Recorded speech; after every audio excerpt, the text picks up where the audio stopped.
En el món del dret hi ha una dita que adverteix que per saber l'abast d'una llei cal mirar quantes en deroga i com les deroga. La seva proposta inclou afegitons, modificacions i derogacions que en cap cas fan honor al títol. No contempla mesures urgents ni en matèria d'habitatge ni en matèria d'urbanisme. De fet, sospitem que la presentació d'aquest projecte de llei a debat és una mera conseqüència d'aquest govern que pul·lula sense pressupostos. Així s'entreveu, de fet, a la mateixa exposició de motius. Es dediquen a estudiar, analitzar i recosir el contingut tècnic d'uns textos legals formulant un reguitzell de modificacions que no resolen els problemes d'habitatge que pateix el país ni faciliten el dret d'emancipació i d'arrelament dels nostres joves. La dinàmica que seguia fins ara al país era comprar un pis petit per, a mesura que la família creixia i les condicions laborals i retributives milloraven, vendre'l i adquirir-ne un de més confortable i adient a les noves necessitats. Avui en dia els joves no tenen capacitat econòmica per liquidar l'import que se'ls exigeix d'entrada, ni prou solvència per poder signar una hipoteca bancària. Per si això no fos prou trist, l'Administració Tributària ja ha anunciat que a partir del 2026 intensificarà controls sobre les quantitats que els progenitors puguin aportar pel pagament de la hipoteca dels seus fills, aportacions que hauran de tributar com una donació. No fos cas que aquest govern perdés pistonada a l'hora d'escanyar un xic més els contribuents catalans. Parlen d'emergència habitacional i proposen modificacions de llei per, pretesament, aprovar mesures urgents en matèria d'habitatge i en acabat no permeten ni que els pares ajudin el jovent a comprar la seva primera llar.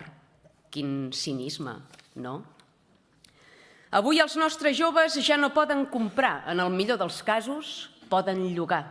Bé, podrien llogar si el parc d'habitatge no estigués tensionat i col·lapsat per culpa dels partits polítics que han convertit Catalunya en una ONG.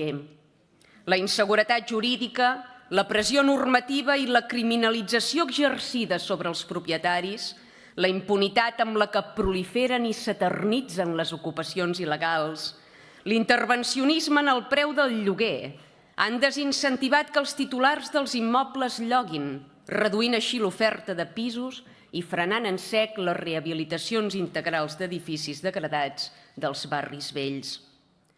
Vostès són els responsables d'imposar requeriments tècnics inflexibles en matèria d'habitabilitat, de l'obligatorietat de reservar vora un 30% dels habitatges per a protecció oficial, de delimitar els imports dels lloguers. Primer atempten contra la viabilitat econòmica de les promocions i després es planyen que no hi ha habitatge, que no se'n construeix. En comptes d'enganyar la gent amb conceptes com llicència bàsica en projecte bàsic i termini de concessió d'un mes, com si no calgués una segona llicència amb la presentació del projecte executiu, el que haurien de fer és centrar-se en corregir i revertir la situació crítica que viuen constructors, gremis professionals i empreses del sector de la construcció, tant en l'àmbit de l'obra pública com en el de la promoció privada.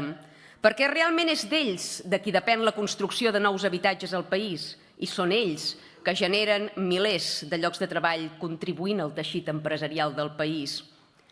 El sector sobreviu atrapat en un marc normatiu i administratiu tan dens i complex que sovint es veu abocat a la inacció o al desistiment.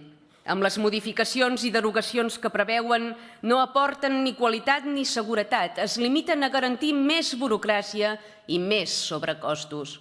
Prorrogaran, per tant, la situació actual, concursos deserts, renúncies contractuals i el risc imminent de tancament de petites i mitjanes constructores. Un país que no actualitza els contractes públics, que no adapta els mecanismes de revisió de preus, condemna les empreses a entrar en fallida. És evident que calen normatives urbanístiques, ambientals, de seguretat, d'eficiència energètica, però no poden mutar intermitentment, no poden aparèixer exigències noves cada any ni aplicar-se desigualment segons el municipi. Aquests canvis normatius constants generen costos afegits impossibles de preveure i anticipar-se és essencial per a qualsevol empresa. Si una empresa no pot preveure el cost real d'una operació, no invertirà. Si exigeixen puntualitat absoluta sota penalització en l'execució d'obra pública, però en acabat no paguen la factura quan toca, com volen que hi hagi candidats a les licitacions. Poden triar títols esperançadors, però la realitat és que amb les seves polítiques estan desincentivant el lloguer de pisos, la promoció d'habitatge i la inversió immobiliària.